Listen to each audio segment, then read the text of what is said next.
మిగతా విషయాలు మీకు అన్నీ చెప్తారు, నేను ఎక్కువ చెప్పా. ఎందుకంటే వారు ఇటున్నారు, సారీ, వారు అన్ని విషయాలు వారు వివరంగా చెప్తారు. ఎందుకంటే వారు గతంలో ఐపీఎస్ ఆఫీసర్గా పనిచేసారు, వారి తర్వాత ప్రెస్ మీట్ పెట్టి అన్నీ చెప్తారు. కానీ ఒకటి మాత్రం వాస్తవం, ఇవాళ రేవంత్ రెడ్డి గారు ఆయన దొంగ కాబట్టి, అడ్డంగా దొరికిన దొంగ కాబట్టి, ఇంకా దొంగ పనులు చేస్తూనే ఉన్నాడు కాబట్టి, అదేదో సినిమాలో బ్రహ్మానందం గారు దొంగ ఉంటాడు, ఉరుకురికి దొరికిపోతుంటాడు. అట్లాగే ఈయన కూడా ఈయన స్పెషాలిటీ ఏంటంటే ఉరికి దొరికిపోతాడు. ఉత్తగానే సింగరేణిలో దొరుకుతాడు, మూసీలో దొరుకుతాడు, హైడ్రాలో దొరుకుతాడు, ఎక్కడ పడితే అక్కడ దొరికిపోతాడు. హిల్ట్ కుంభకోణంలో దొరుకుతాడు, లగచర్లలో దొరికిపోతాడు. దొంగ ఫాస్ట్గా దొరికిపోవడం రేవంత్ రెడ్డి గారి స్పెషాలిటీ. ఇంకా విచిత్రం ఏంటంటే ఇవాళ ఒక దొంగ లేడు ఈ రాష్ట్రంలో, దండుపాలెం ముఠా ఉంది ఈరోజు. క్యాబినెట్ ఎవరిది వాళ్ళు అందిన కాడికి దోచుకోనే స్కీమ్లో భాగంగా ఈరోజు వాళ్ళు దోచుకుంటా ఉన్నారు. ఆ దోపిడీని మేము బయట పెడుతుంటే వాళ్ళకి ఎక్కడ లేని మంట వస్తున్నది మా మీద. మాకేం ఫరక్ పడది. మీకు తెలియదు కానీ మీడియా వాళ్ళు మీరు కూడా మాకు తెలియకుండానే సాయం చేస్తున్నారు.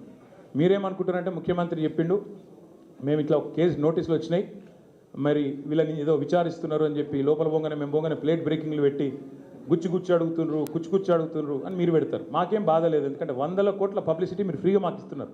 మాకేం బాధ లేదు. తప్పు చేసినోడు భయపడతాడు, తప్పు చేయనోళ్ళు ఎవరికి భయపడాడు. రేవంత్ రెడ్డి కాదు, వారి జేజమ్మకు కూడా భయపడే సమస్య లేదు. ముమ్మాటికి ఒకటి మాత్రం పక్కా, ఈ కేసు ఇంతటితో మేము వదిలిపెట్టాం. నా క్యారెక్టర్ అసాసినేషన్కి బాధ్యులైన రేవంత్ రెడ్డిని ఆయన తొత్తులుగా పనిచేస్తున్న పోలీసులు కొంతమంది, అందరినీ కాదు, కొంతమంది పోలీసులు ఎవరైతే ఉన్నారో ఆయన తొత్తులుగా, ఆయన అడుగులకు మడుగులతో పనిచేస్తున్నారో వాళ్ళని నేను కూడా వదిలిపెట్టను. ఎందుకు వదిలిపెట్టను? ఎందుకంటే నా వ్యక్తిత్వం హననం చేస్తూ ఉన్నారు.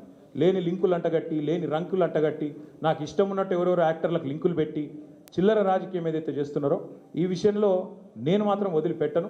మీరేదో ఇవాళ ముఖ్యమంత్రి హార్వర్డ్కి పోయిండు, ఆడ వచ్చిరాని ఇంగ్లీష్లో ఏం నేర్చుకుంటుండో ఏం తెచ్చిండో కానీ ఆయన వచ్చే వరకు టైంపాస్ చేద్దాము అని చెప్పి మీరు డ్రామా చేస్తున్నారు. మాకు తెలుసు, ధారావాహికలాగా నడుపుతా ఉన్నారు. మాకేం ఇబ్బంది లేదు.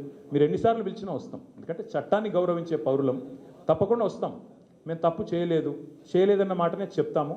మీరు ఎన్ని రకాల డైవర్షన్ గేమ్లు ఆడినా మేము మాత్రం అర్జునుడి కన్ను ఎట్లయితే ఆనాడు తన గురి మీదనే ఉండనో అట్లే మా గురి మొత్తం కూడా ఈ ప్రభుత్వ అసమర్థత మీద, మీ అవినీతి మీద, మీరు ప్రజలకిచ్చి ఎగ్గొడుతున్న హామీల మీద, యనుమల రేవంత్ రెడ్డి ఎగవేతల రేవంత్ రెడ్డికి ఎట్లా మారిపోయి